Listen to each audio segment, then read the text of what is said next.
क्या आपकी किस्मत ही आपकी जिंदगी तय करती है या फिर आपकी मेहनत ही असली ताकत है? क्या आप भी मानते हैं कि आपकी गरीबी, संघर्ष और जीवन की कठिनाइयां केवल आपकी किस्मत और भगवान के हाथ में है? क्या आप भी यह सोचकर बैठे हैं कि मेरे भाग्य में यही लिखा था, इसलिए मैं गरीब हूं, इसलिए मैं परेशान हूं? अगर हां, तो आज आपकी सोच बदलने वाली है। मैं आपको गारंटी देता हूं, अगर आप इस वीडियो को ध्यान से पूरा देखते हैं तो आप अपनी तकदीर खुद लिखने की ताकत महसूस करेंगे। आप समझ जाएंगे कि भगवान भी उसी का साथ देते हैं जो खुद मेहनत करता है। याद रखिए, दुनिया में हर सफल व्यक्ति की सबसे बड़ी ताकत उसकी मेहनत और आत्मविश्वास होता है, न कि उसका भाग्य। अगर आप आज से ही अपने जीवन का नियंत्रण अपने हाथ में ले लेते हैं तो आपकी सफलता की यात्रा यहीं से शुरू होगी। आज हम आपके लिए एक शानदार और प्रेरणादायक कहानी लेकर आए हैं जो आपकी सोच को झकझोर कर रख देगी। ये कहानी आपको सिखाएगी कि मेहनत ही असली ताकत है और सिर्फ भगवान के भरोसे बैठे रहने से कुछ नहीं मिलेगा। तो दोस्तों, वीडियो को आखिर तक जरूर देखें, क्योंकि इस कहानी के अंत तक आप खुद महसूस करेंगे कि आपकी किस्मत आपके हाथ में है। तो चलिए, बिना समय गंवाए शुरू करते हैं आज की जबरदस्त कहानी। लेकिन उससे पहले कमेंट में बताइए, आप किस पर विश्वास करते हैं, किस्मत या मेहनत? बहुत समय पहले उज्जैनी नामक एक समृद्ध राज्य था, जहां राजा विक्रम का शासन था। राजा विक्रम अपने न्यायप्रियता और बुद्धिमत्ता के लिए प्रसिद्ध थे। उनकी एक खास बात थी, वह हमेशा मेहनत और कर्म में विश्वास रखते थे। वे मानते थे कि भाग्य केवल उन लोगों का साथ देता है जो स्वयं प्रयास करते हैं। महल में कई सेवक थे, लेकिन मोहन नामक एक सेवक राजा के बहुत करीब था। मोहन ईमानदार, विनम्र और निष्ठावान था, लेकिन उसकी एक आदत थी जो राजा को चिंतित करती थी। वह हर चीज में भगवान को ही उत्तरदायी मानता था। अगर किसी ने पूछा, तुम्हें खाना कैसे मिलता है? मोहन उत्तर देता, भगवान देता है। अगर पूछा जाता, तुम्हारा जीवन कैसे चलता है? वह कहता, जो भगवान चाहेगा वही होगा। राजा कई बार मोहन को समझाते कि सिर्फ भगवान का नाम लेने से कुछ नहीं होगा, हमें खुद भी प्रयास करना पड़ता है। लेकिन मोहन हर बार कहता, महाराज, भगवान का नाम लेने से ही सब ठीक होता है, मेहनत करने की जरूरत नहीं, भगवान की कृपा से सब हो जाएगा। राजा को यह सोच बिल्कुल पसंद नहीं थी। वे मोहन को सिखाना चाहते थे कि भगवान भी उसी की मदद करते हैं जो स्वयं मेहनत करता है। राजा ने सोचा कि अब मोहन को एक ऐसा पाठ पढ़ाना होगा जिससे वह खुद ही इस सत्य को समझे। राजा विक्रम के पास एक विशाल और शक्तिशाली हाथी था जिसका नाम गजराज था। वह बहुत ही समझदार था और राजा का आदेश मानता था। एक दिन राजा ने मोहन को बुलाया और कहा, मोहन, तुम भगवान पर पूरा भरोसा करते हो, है ना? मोहन ने सिर हिलाया। हाँ महाराज, भगवान का नाम लो और सब ठीक हो जाएगा। राजा मुस्कुराए और बोले, अगर ऐसा है तो कल से तुम महल का कोई भी काम मत करना, महल छोड़कर जंगल चले जाओ। भगवान तुम्हारी मदद करेंगे और तुम्हें खाना और धन देंगे।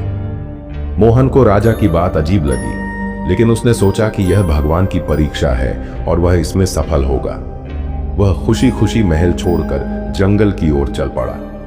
राजा ने अपने सैनिकों को आदेश दिया कि वे दूर से मोहन पर नजर रखें, लेकिन उसकी कोई भी सहायता न करें। मोहन एक बड़े पेड़ के नीचे बैठ गया और भगवान का नाम लेने लगा। उसे भरोसा था कि भगवान उसे खाना देंगे। वह शांत भाव से बैठा रहा और भगवान की माला जपता रहा। भूख लगने लगी, लेकिन मोहन ने सोचा कि यह भगवान की परीक्षा है। उसने किसी से भी मदद नहीं मांगी और भगवान का नाम लेता रहा। अब भूख असहनीय हो गई थी। मोहन ने सोचा, शायद भगवान मुझसे कुछ और धैर्य की उम्मीद कर रहे हैं। लेकिन अब उसका शरीर कमजोर होने लगा था। एक व्यापारी जंगल से गुजर रहा था। मोहन ने उससे कहा, भाई, क्या तुम मुझे खाने के लिए कुछ दे सकते हो? व्यापारी ने पूछा, तुम क्या काम करते हो? मोहन ने कहा, मैं कुछ नहीं करता, मैं बस भगवान का नाम लेता हूं, वह सब कुछ देंगे। व्यापारी हंसा और बोला, अगर तुम मेरे लिए लकड़ियां काटो तो मैं तुम्हें खाना दूंगा। मोहन भूखा था, उसे खाना चाहिए था। उसने लकड़ियां काटी और बदले में रोटियां मिली। उसने पहली बार सोचा, अगर भगवान ही सब कुछ देते हैं तो मुझे काम क्यों करना पड़ा। लेकिन उसने इसे ज्यादा महत्व नहीं दिया। अब मोहन को धीरे धीरे समझ आने लगा कि केवल भगवान का नाम लेने से कुछ नहीं होता।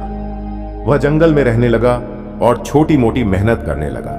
लकड़ियां काटता, जंगल के फल इकट्ठा करता और उन्हें बेचकर भोजन खरीदता। अब मोहन का आत्मनिर्भरता की ओर झुकाव बढ़ने लगा। एक दिन राजा विक्रम अपने हाथी गजराज के साथ जंगल में घूमने आए। उन्होंने मोहन को देखा और पूछा, मोहन, भगवान ने तुम्हारी मदद की? मोहन सिर झुकाकर बोला, महाराज, भगवान केवल उन्हीं की मदद करते हैं जो स्वयं मेहनत करते हैं। राजा मुस्कुराए और बोले, यही सीख मैं तुम्हें देना चाहता था मोहन। मेहनत करने वाला व्यक्ति ही असली भक्त होता है। मोहन ने जंगल छोड़ दिया और शहर में एक छोटा व्यापार शुरू किया। वह मेहनत और ईमानदारी से काम करने लगा। कुछ वर्षों में वह एक सफल व्यापारी बन गया। राजा विक्रम ने उसे देखकर कहा, अब तुमने सच्चा ज्ञान पा लिया है मोहन।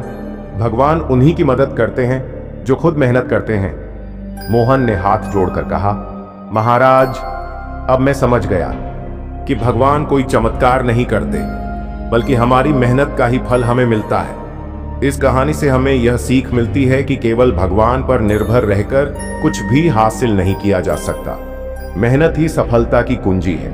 भगवान भी उनकी मदद करते हैं जो खुद अपनी मदद करने की कोशिश करते हैं। तो मेहनत करो, खुद के मालिक बनो और अपनी तकदीर खुद लिखो।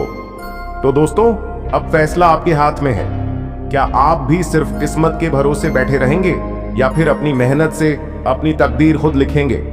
मोहन की कहानी हमें सिखाती है कि भगवान का सहारा लेना गलत नहीं है, लेकिन अगर हम खुद प्रयास नहीं करेंगे तो कोई चमत्कार भी नहीं होगा। सफलता उन्हीं के कदम चूमती है जो अपने पसीने की कीमत समझते हैं और हर परिस्थिति में डटे रहते हैं। तो उठो, आगे बढ़ो, मेहनत करो और अपनी तकदीर खुद लिखो, क्योंकि भगवान भी उनकी ही मदद करते हैं जो खुद की मदद करने का साहस रखते हैं। अब आपकी बारी। कमेंट में बताइए, आप किस पर विश्वास करते हैं, मेहनत या किस्मत?